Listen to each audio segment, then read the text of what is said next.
could.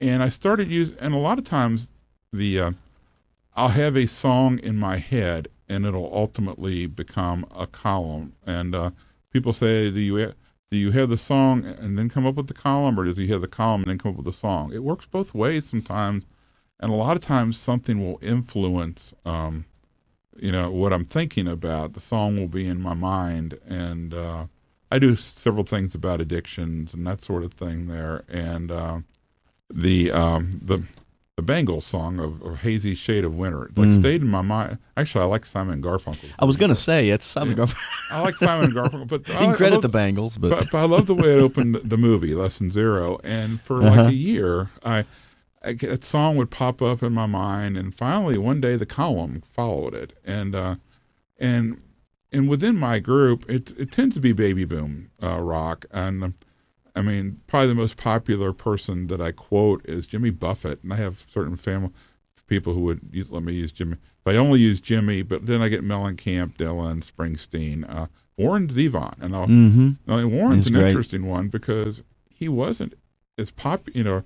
I grew up on Warren, but he wasn't as popular then as he seems to be now. And when I use a Warren quote, I get all these people. A lot of times, people will just write to me, "Oh, I love the song." I don't know if they actually read the rest of my column, but they love the song.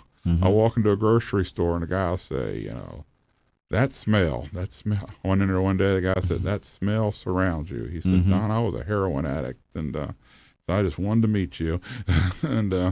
But Skinner shows up a lot too. But whatever. Sometimes I'll be listening to a song and I'll drive home and play it and use it right there. So it's kind of a way to sort of open the door to people, so people that connect that way. Yeah. And I'm like that. I'll hear a song and it'll make me think of certain situations, certain people, certain places. And sometimes songs. I saw the movie Crazy Heart, the Jeff Bridges movie. It won the Oscar for.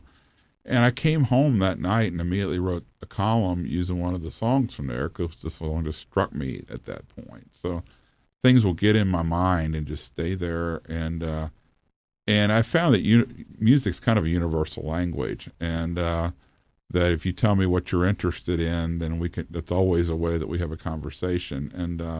And it tells me a lot about you as to what type of music you like and that sort of thing. Yeah, I would agree with that when you know that about somebody. It was always an important thing. Yeah. Whenever I was looking for women to go out with, that was always very important. I was like, I have to have that connection, I went out with a woman who loved Laura Nyro. Well, not many people remember Laura, but the fact Stone that Soul Picnic. Oh yeah, and the Stony End was actually my favorite, but she said, it's one of those funny things. I was stuck in an airport in Dallas one day, and the only book I could find there to buy at the bookstore that was under $5 was a biography of Laura Nyro, and I became a fan at that point. After reading the book, if you 8 hours in an airport, you get a lot of time to think about Laura. Sure. But I think that was our big connection, as we both happened to. We were talking beforehand that I have a friendship with Janice Ian, who's and we've connected because I used one of her songs, "Society's Child," as one of my columns, but and we developed that whole, of course I'm just all excited. Oh, Janice Ian. That's cool, yeah. Yeah, well, and like my people a lot much younger than me don't understand who this is, or why it's not just that she is famous, but that I'm so influenced by her writing. So sure, it makes such a big difference to me. Now, people who are familiar with your column will understand this book. They'll recognize things in this book. They do, and part of it was part of doing the book was I have found that it's easy for people who are already regular readers to pick up on my style and that sort of thing. And then I've found that the book introduces people to the type of writing that I do, and then they come back the other way. Then they start signing up on Huffington Post or on the website, or they start going to the newspapers and looking for the columns. So because they catch what I'm doing there. So. Well, this is a fast read, and it's interesting the way you have it. And I was wondering if the writing style that you have, because you have it blocked, and maybe this is something that's developed out of your life as a columnist. Yeah. This particular style, but it's almost like sound bites. It really is, and it's funny. I was talking to a friend of mine who's running for political office, and I said, so I take it to extremes, but I do it in a way that'll catch your attention. I don't write long paragraphs. I don't write complicated paragraphs.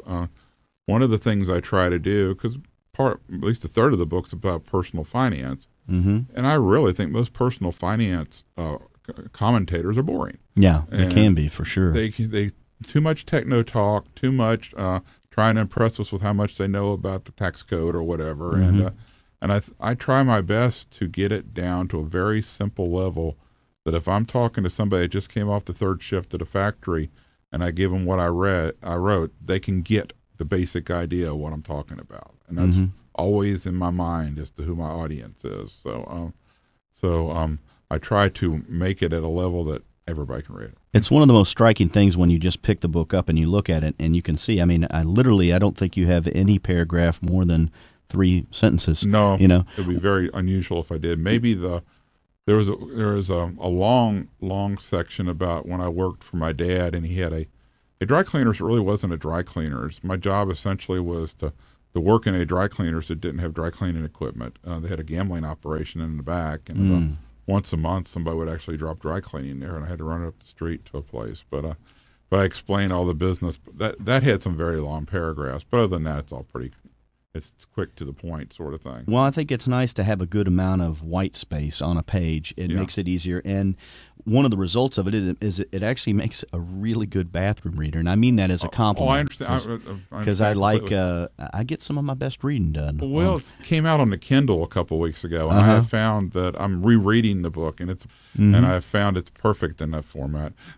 So you can read it in the bathroom while you're on the Kindle. Don McNay is the author of Son of a Gambler, Winners, Losers, and What to Do When You Win the Lottery. He'll be at Joseph Beth on Sunday, April 25th from 2 to 4 p.m. over at Joseph Beth Booksellers. It should be a lot of fun. You can go and meet Don, and he'll tell you about some of the stories that are in the book. He'll even sign it for you. Don, thank you so much for coming in and talking with us on Curtains at 8. I really enjoyed it.